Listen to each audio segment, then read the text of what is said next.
ಮೈಸೂರಿನ ಚಾಮುಂಡಿ ಬೆಟ್ಟದಲ್ಲಿ ಭಕ್ತರ ಕೈಗೆ ಕಟ್ಟುವ ಕೆಂಪು ದಾರಕ್ಕೆ ಒಂದು ಧಾರ್ಮಿಕವಾಗಿ ಮತ್ತು ಸಾಂಪ್ರದಾಯಿಕವಾಗಿ ವಿಶೇಷ ಮಹತ್ವವಿದೆ.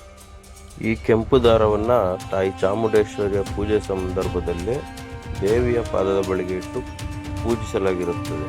ಇದನ್ನು ಕೈಗೆ ಕಟ್ಟಿಕೊಳ್ಳೋದ್ರಿಂದ ತಾಯಿ ಆಶೀರ್ವಾದ ಮತ್ತು ರಕ್ಷಣಾ ಕವಚ ಸದಾ ನಮ್ಮೊಂದಿಗೆ ಇರುತ್ತದೆ ಅಂತ ಭಕ್ತರು ನಂಬ್ತಾರೆ.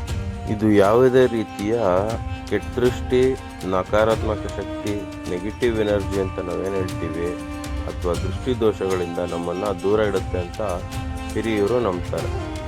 ಇನ್ನೊಂದು ಇಂಪಾರ್ಟೆಂಟ್ ವಿಷಯ ಏನಂದರೆ, ಅನೇಕ ಭಕ್ತರು ತಮ್ಮ ಹತ್ರ ಇರೋ ಒಂದು ಆಸೆನ ಹರಕೆಯಾಗಿ ತಾಯಿ ಹತ್ರ ಕೇಳ್ಕೊತಾರೆ, ತಾಯಿ ಚಾಮುಂಡೇಶ್ವರಿ ದೇವಿ ಹತ್ರ ಕೇಳ್ಕೊತಾರೆ.